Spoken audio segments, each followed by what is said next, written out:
నమస్తే, welcome to Andhraprabha. నేను వరుణ్. విజయ్ తలపతిగా తమిళనాడు సీఎంగా మరికొద్ది సేపట్లో ఏకగ్రీవంగా విజయ్ కేతనం ఎగరవేయనున్నారు. ఇదే నేపథ్యంలో తన వెనుక ఉంది త్రిష లాంటి కూడా ఎన్నో రూమర్స్ వచ్చినాయి. అయితే తన విజయ్ కేతన్ ఎగరవేయడానికి ప్రముఖంగా తను విజయ్ కి ఎక్కువగా సపోర్ట్ ఉంది, తెర వెనుక ఉంది, నడిపించేది కథ స్క్రీన్ ప్లే మొత్తం కూడా త్రిష లాంటి కూడా వార్తలు వస్తా ఉన్నాయి. ఇదే రోజున విజయ్ తన విజయ్ డంక మోగించిన తర్వాత విజయ్ ఈ రోజు సాయంత్రము ఒక తన జీవితానికి సంబంధించిన ఒక అనౌన్స్మెంట్ ఇస్తాడు. అదేవిధంగా త్రిష బర్త్డే ఈ రోజు. ఎస్పెషల్లీ త్రిష ఈ రోజు వెంకన్న స్వామిని దర్శించుకున్నారు.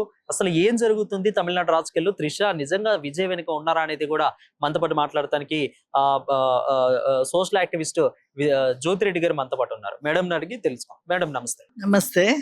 ఫస్ట్లీ విజయ్ డంక మోగించారు. దాదాపు 110 సీట్ల ఆధిక్యాన్ని కూడా తను విజయ్ డంక మోగిస్తా ఉన్నారు. అదేవిధంగా తన వెనుక ఉంది త్రిష అంటూ కూడా వార్తలు వస్తూ ఉన్నాయి. సో ఎంతవరకు నిజం ఉంది? విజయ్ గెలుపు చూసుకుంటే చాలా విచిత్రంగా ఉందండి. అది మనం సర్వేలు చూసిన దానికి ఇప్పటికి చూసుకుంటే చాలా అంటే చాలా డిఫరెన్స్ వచ్చింది. చాలా హ్యాపీగా ఉంది. తను పార్టీ పెట్టిన కొత్తగానే అంటే మనల్ని సీనియర్ ఎన్టీఆర్ గారిని గుర్తు చేస్తా ఉంది. పార్టీ పెట్టి 18 నెలలు ఆయన అయితే సీఎం ఎట్లా అయ్యారో ఈయన నాకు తెలిసి 2-3 ఏళ్ళు అయినట్టుంది పార్టీ పెట్టి.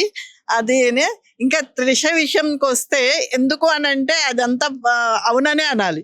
ఎందుకంటే వాళ్ళ ఆవిడతో ఏదో డైవర్స్ కేసు నడుస్తుంది అనగానే 1 వీక్ లోనే ఇద్దరు మంచిగా కపుల్ డ్రెస్ వేసుకొని ఏదో ఒక రిసెప్షన్ కి వెళ్ళినట్టున్నారు. ఆ 1 వీక్ లోనే వాళ్ళు చూస్తే చాలా ప్లెజెంట్ గా కూల్ గా ఉన్నారు. వాళ్ళకి ఏం పట్టనట్టుగానే ఈయన పార్టీ వ్యవహారాలు పార్టీ చేసుకుంటుంది, ఆమె సినిమాలు చేసుకుంటుంది. ఇద్దరు వచ్చి చక్కగా కొత్త జంటలాగా పక్కనే ఉన్నారు. మరి ఈ రోజు ఆమెకి అన్ని అలా కలిసి వస్తున్నట్టున్నాయి. ఈ రోజు ఆమె బర్త్డే ఒకటి, ఈయన అనౌన్స్మెంట్ ఒకటి, ఈయనకి చూస్తే రిజల్ట్ అట్లాగా. ఆమె అప్పుడే తిరుపతి వెళ్ళిపోయింది, గెలిచి ప్రమాణ స్వీకారం గురించి దండం పెట్టుకోవడానికి వెళ్ళినట్టుంది. కానీ నా బర్త్డే కదా నేను వెళ్ళాను అని అంటది. కానీ చాలా అంటే మరి వాళ్ళ వైఫ్ది ఫైనల్ కాకుండా నేనేమనుకుంటున్నా అంటే వైఫ్ది ఇంకా అయితే ఫైనల్ కాలేదు. అదేదో ఆయన ఏదో ఒక టైం అడిగి తీసుకున్నారు. కాకోకుండా ఇది అయితే చెప్పరు. అండ్ ఇంకో విషయం వచ్చేసరికి ప్రత్యేకంగా వాళ్ళ వైఫ్ కూడా సంగీత మాట్లాడుతూ ఎలక్షన్స్ అయ్యే వరకు కూడా నేను పిల్లలు ఆయనతోనే ఉంటాము, అందుకన్నా నాకు పర్మిషన్ ఇవ్వండి అట్లీస్ట్ అన్నట్లు కూడా తను చెప్పడం జరిగింది. అంటే ఆ విషయాన్ని కూడా తను అంగీకరించలేదు. ఎందుకంటే వీళ్ళిద్దరూ సహజీవంగా చేస్తున్నారంటూ వార్తలు వస్తూ ఉన్నాయి. సో అంటే మొత్తం మీద ఈ వ్యవహారం గురించి ఈ రోజు తన విజయ్ డంక మోగించిన తర్వాత విజయ్ డంక మోగించిన తర్వాత ఈ రోజు ఒక శుభవార్తను తన జీవితానికి సంబంధించి చెప్పే అవకాశాలు ఉన్నట్టు కూడా తమిళ ప్రజలు మాట్లాడుకుంటా ఉన్నారు. నిజంగా ఒకవేళ వీళ్ళిద్దరు జీవితానికి సంబంధించి ఒక శుభవార్త చెప్పే అవకాశాలు కనిపిస్తున్నాయి అంటారా విజయ్, త్రిష వీళ్ళిద్దరి గురించి? సంగీత గారు అడిగింది ఆయన కాదని అన్నారు కదా మీరు. ఇప్పుడు కలిసి ఉండాలన్నా 2 చేతులు, విడిపోవాలన్నా 2 చేతులు. ఆయన ఒక్కడే కాదు కుదరదు అంటే కూడా కుదరదు కదా. ఆమె ఇష్టం లేకోకుండా ఈయన డైవర్స్ ఇవ్వడం కూడా కుదరదు. అలాగంటే ఇప్పుడు ఏమో మరి వాళ్ళ ఇష్టం కదా, త్రిష ఇష్టం, సహజీవనం చేస్తున్నారు కాబట్టి వాళ్ళ ఇష్టము.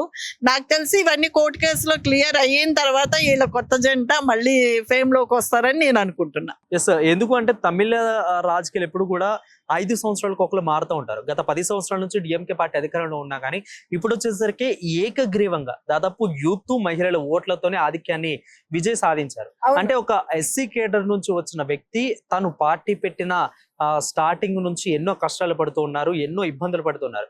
ఒక్కసారిగా 110 సీట్లు కైవసం చేసుకోవడం అంటే ఎగ్జిట్ పోల్స్ ను కూడా తారుమారు చేసిన విధం ఇది. చెప్పాలి అంటే ఆ మొత్తం మీద ఎగ్జిట్ పోల్స్ ని తిరగరాశారు కూడా. విజయ్ సెకండ్ ప్లేస్ కి వస్తారు అనుకున్నారు, బట్ ఫస్ట్ ప్లేస్ లో ఉన్నారు. అంటే ఎన్ని ఇబ్బందులు పెట్టినా అటు దాదాపు ఒక 30 మంది చనిపోయారు, 29 మంది నియర్ బై చనిపోయినా గానీ అంత ఆటంకాలు పెట్టినా కానీ విజయ్ డంక మోగించడాన్ని అసలు ఏ విధంగా చూడాలి? మీరు విజయ్ గారు చాలా కష్టాలు పడ్డారు, చాలా ప్రాబ్లంలు ఫేస్ చేశారు అంటున్నారు కదా. నేను అనుకుంటే విజయ్ గారిది నల్లేరు మీద నడక లాంటిదే. ఎందుకనంటే మీరు సీనియర్ ఎన్టీఆర్ గారు కానీ, చంద్రబాబు నాయుడు గారు కానీ, కేసీఆర్ గారు కానీ, మన డిప్యూటీ సీఎం పవన్ కళ్యాణ్ కానీ వీళ్ళు పడ్డ ప్రాబ్లమ్స్, వీళ్ళు తీసుకున్న టైం టేకింగ్ ఆయన తీసుకోలేదు. ఆయనకి చాలా ఈజీగా వచ్చినట్టే. అంటే జనాలు అంత అట్రాక్ట్ చేశాడు. ఇప్పుడు పని ఎలా చేస్తాడు అన్నది ఒకసారి అవకాశం జగన్ గారికి అవకాశం ఇచ్చి చూశారు. ఏమైంది? జనాలు వాళ్ళంతటా వాళ్ళు చెప్పుతో వాళ్ళే కొట్టుకున్నట్టు అయింది. ఇప్పుడు ఈయన కూడా అవకాశం ఇచ్చారు జనాలు, ఆ క్రేజ్ తో ఇచ్చారు. ఇప్పుడు వరకు ఆయన సోషల్ వర్క్స్ ఏం చేశాడండి? సోషల్ వర్క్ అయితే ఏం చేయలేదు కదా. ఇప్పుడు అవకాశం ఇచ్చారు, చూద్దాం ఒక 5 ఏళ్ళు అని అనేసి. తమిళనాడు ప్రజలు, యూత్ అయితే ఏంటి, మహిళలు అయితే ఏంటి, ఆ ఉన్న క్రేజ్ కి వచ్చి వేశారు. మీరు అన్నట్టయితే ఆయన అంత కష్టపడలేదు, అంత టైం కూడా లేదు ఆయనకి. ఇప్పుడు ప్రూవ్ చేసుకుంటే జనాలు ఇచ్చిన అవకాశం, ఇప్పుడు పవర్ ఉంటే చేసేది వేరే ఉంటుంది, పవర్ లేకపోతే చేసేది. పవర్ ఇచ్చి చూస్తున్నారు కాబట్టి చూద్దాం.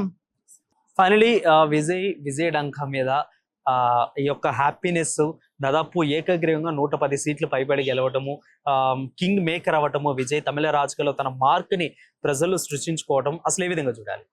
విజయ్ గెలవడం అనేది చాలా హ్యాపీగా ఉంది, చాలా సంతోషంగా ఉంది. ఒక పొలిటికల్ గా మేమే ఎన్నో స్ట్రగుల్ పడి ఒక నాయకులుగా ఎదగాలంటే తను వచ్చిన కొంతకాలంలోనే తను ప్రూవ్ చేసుకోవడం చాలా సంతోషకరమైంది. ఇది చాలా తక్కువ మందిలోనే ఇలా జరుగుతుంది. చాలా హ్యాపీగా ఉంది. నేనేం చెప్తానంటే, మీకు జనాలు చాలా పెద్ద ఆపర్చునిటీ ఇచ్చారు. మీరు చాలా అంటే అమ్మ జయలలిత ఉండేది, అమ్మ జయలలితను ఓన్ చేసుకున్నారు అమ్మ అమ్మ అని అనేసి. అలాగే కరుణానిధి గారిని, అలాగే మొన్న స్టాలిన్ గారిని. ఇప్పుడు ఓటమి గెలుపు అనేది సామాన్యం, జరుగుతూ ఉంటాయి. మళ్ళీ స్టాలిన్ గారు రారని ఏం లేదు, ఇంకొకటి ఏం లేదు. నేనేమంటున్నానంటే విజయ్ గారికి మంచి ఆపర్చునిటీ వచ్చింది తక్కువ టైంలో. గాడ్ గిఫ్ట్ ఇది మాత్రం, కష్టం కంటే కూడా గాడ్ గిఫ్ట్. టైం బాగుంది అనాలి, ఇచ్చారు. మీరు ప్రూవ్ చేసుకొని జనాలకైతే మంచి చేయాలని నేను కోరుకుంటున్నాను.